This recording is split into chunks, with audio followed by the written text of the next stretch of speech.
देखिए, जब ह्यूमिडिटी वाला मौसम आता है तो स्किन का फंगल इन्फेक्शन है वो बढ़ जाता है। ठीक है, तो उसमें हमें ध्यान रखना है कि कपड़े गीले ना पहने। अगर बारिश में आप गीले हो गए हैं तो तुरंत अपने कपड़े सुखा लें। अगर इन्फेक्शन हो गया है तो फटाफट दवाई ले लें। अगर फंगल इन्फेक्शन यूजुअली जिसको हम टेनिया कहते हैं हो जाता है तो दवाई 1 से 1.5 महीना 2 महीना खानी पड़ सकती है अकॉर्डिंगली।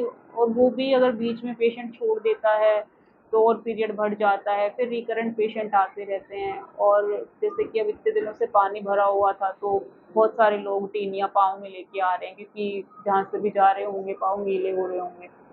तो हाइजीन इज़ वेरी इंपॉर्टेंट, साथ में ड्राइनेस इज़ वेरी इंपॉर्टेंट। मेरे पास रोज़ 250 से 300 की ओपीडी आती है, उसमें से 50% केसेस बारिश के मौसम में सिर्फ फंगल इन्फेक्शन आ रहा है। पेशेंट को समझा दें हम दवाई ले लें तो वो होता है हफ्ता खाई फिर बंद कर दी, फिर वो 1 हफ्ते बाद दोबारा से हो गया तो दोबारा आ जाते हैं, फिर वो उनका प्रोलॉन्ग चलता रहता है, एंटीबायोटिक एंटी फंगल रेजिस्टेंस भी आ जाता है।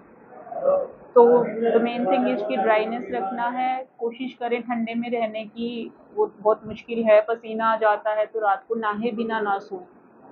और बताएं, वही बोल रही हूँ, फंगल इन्फेक्शन मेनली जिसको हम टीनिया कहते हैं।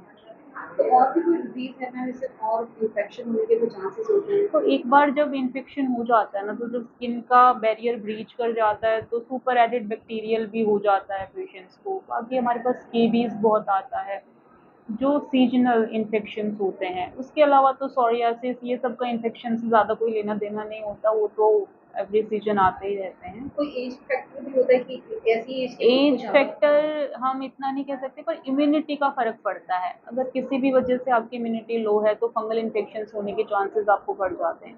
इम्यूनिटी लो बोले तो ओल्ड एज पेशेंट्स जिनके अंदर ऑलरेडी इम्यूनिटी लो होती है, प्रेगनेंसी भी थोड़ी ऐसी स्टेट होती है जिसके अंदर फीमेल की इम्यूनिटी कम हो जाती है।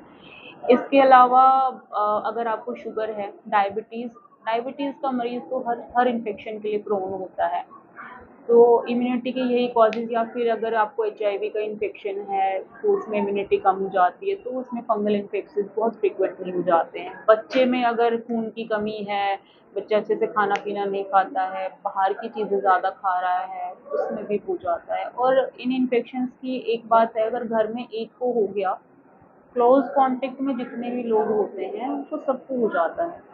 तो कोशिश करें कि अगर एज को घर में इन्फेक्शन है तो बाकी बच्चों को थोड़ा दूर रखें जब तक आप दवाई ले रहे हैं। कम से कम हफ्ता 10 दिन दवाई, जब तक थोड़ा इन्फेक्शन कंट्रोल में आए तो बच्चों को दूर रखना है। बाकी साथ में हस्बैंड, अगर हस्बैंड को हो गया तो वाइफ को हो जाता है बहुत जल्दी। अब होता क्या है, दोनों लोग अगर एक साथ ट्रीटमेंट नहीं लेने आते हैं तो एक ने दवाई खा ली, उसे थोड़ा बहुत ठीक भी हुआ, जैसे उसने दवाई बंद करी तो दूसरे से उसको वापस आ जाता है इन्फेक्शन। तो सबको एक साथ ट्रीट करना भी ज़रूरी हो जाता है।